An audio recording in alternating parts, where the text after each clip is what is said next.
To Gareth Browne, who's in Erbil, reporting on the war against ISIS and the attack on Mosul and how that's going. Good afternoon, Gareth. Good afternoon, Maajid. Thanks for having me on. Absolute pleasure. Tell us, give us an update on the situation in Mosul. Well, the last 48 hours have seen a real slowdown. They've really seen the operation hit a few speed bumps. Fighting really started on Monday, and both the Kurdish Peshmerga and the Iraqi forces made rapid progress. But over the last few days, Kurdish forces have really started to take severe casualties. We've also seen a true destructive force of ISIS. They're certainly still a force to be reckoned with. Yesterday, they launched a massive assault in the city of Kirkuk, showing that they can attack behind enemy lines. And late yesterday, they set fire to the Mishraq sulfur plant, which is now believed to be spewing these toxic fumes all over Iraq, very close to Kayara Air Base, where many American military personnel are based. So this is becoming a lot bloodier than people had perhaps anticipated after the first couple of days of fighting. All right, Gareth, tell me, when they burn the oil fields in the way that pretty much Saddam Hussein did pre-invasion of Iraq, do you think that's a sign of conceding defeat? Do you think that they recognise they're going to be ousted from Mosul? I think the Islamic State has very different concepts of victory and defeat to us.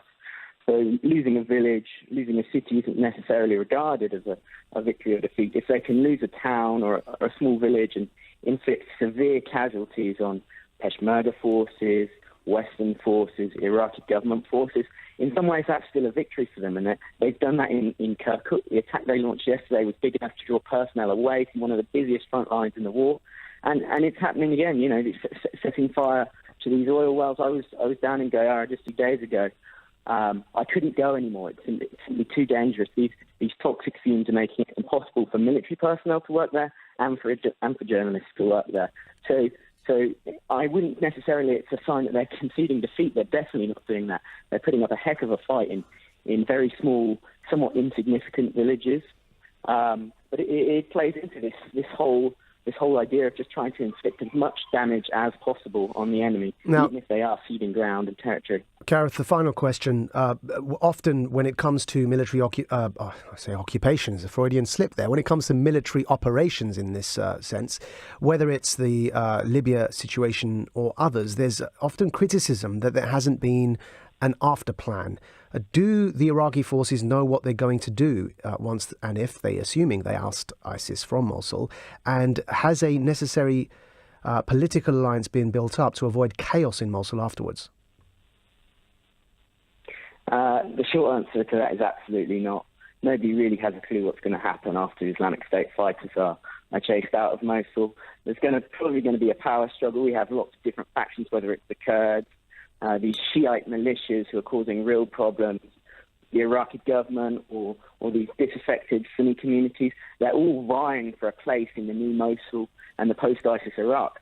The real issue is that none of the underlying problems are really being addressed.